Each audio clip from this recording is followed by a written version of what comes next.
So this leads us straight into a discussion of how are we going to compute this distance between two given articles? Well, when we're in 1D, one really simple measure that we can use is just Euclidean distance. And hopefully this should be fairly familiar to you.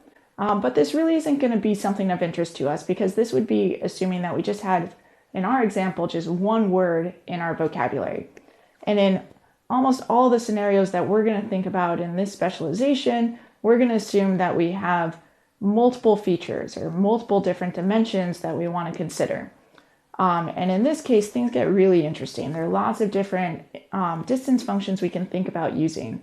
And just one example of ways in which we can do interesting things in multiple dimensions is we can think about weighting the different dimensions differently. So we could think about putting different weights on different words in the vocabulary or different features that we might have.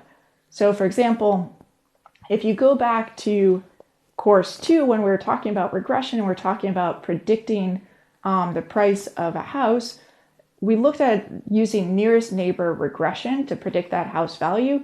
And we said, oh, well, we could put different weights on the different attributes of the house. So maybe if we're thinking about what features are really important for predicting house values, things like number of bedrooms, number of bathrooms, square footage of the house, those are really important. But maybe other things like number of floors or years renovated are less important to assessing that value.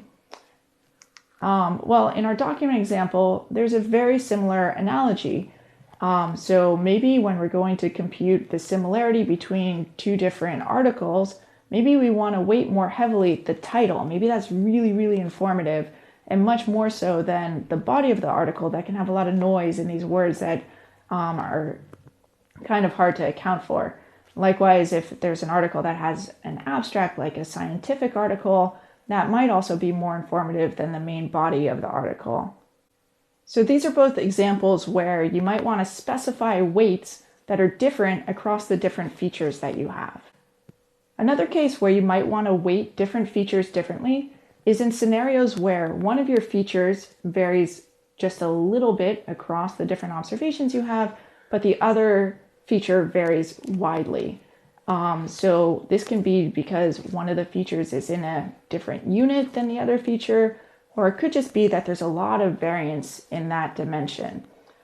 So in these cases, what would happen is if you go to just compute something like Euclidean distance, weighting both of these features equally, well, the one where you get these big changes might dominate these little changes. But really, in practice, it might be that these little changes in feature 1 that we have here are as important as a larger change in feature 2, the feature that varies more wildly across the different observations.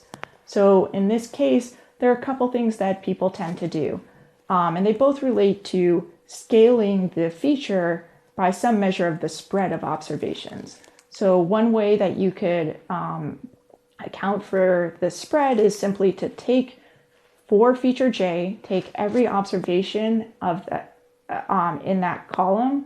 So you take every row remembers a different observation, each column is a different feature. So you take an entire column of your data matrix and you scale it by the maximum over all values in that column minus the minimum over all values in that column. And you do that for every observation in that column. An alternative is to scale by 1 over the variance of all observations of that feature. So all of these are cases where we introduce weights across our different features when we're going to compute our distance. So formally, we can think about computing what's called scaled Euclidean distance, where it looks very much like standard Euclidean distance in multiple dimensions, but now across each one of our different dimensions, we have a different weight on that dimension, which I'm indicating here with these AIs. So A1 all the way to AD. And so these are the weights on the different features. And what they represent is the relative importance of these different features. And one example of how you could think about setting the weights is just as binary weights, zeros and ones. That would be a special case of scaled Euclidean distance computation.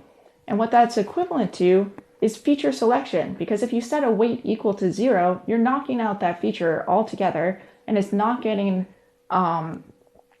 incorporated into the computation of the distance. And so you're saying that feature does not matter for the sake of assessing similarity or distance between two different articles. But remember here, in contrast to when we talked about things like lasso or other notions of feature selection, here we're pre-specifying what these weights are, or in this binary case, which features to include and which ones to exclude. But overall, the thing that I really want to emphasize here is the fact that how we specify our data representation and compute this distance is really, really, really important. And it's a very challenging thing to do. So this idea of feature engineering or feature selection is very important, but it's also a fundamentally hard task. And it's a task that there is literature on how to think about going about this feature engineering. But it really is an area in machine learning where a lot of tweaking comes in. And this is one of the places where there's a knob to turn, and a lot of, domain knowledge often comes in and thinking about how to think about setting these weights or defining these distances. So I just want to emphasize that it really matters.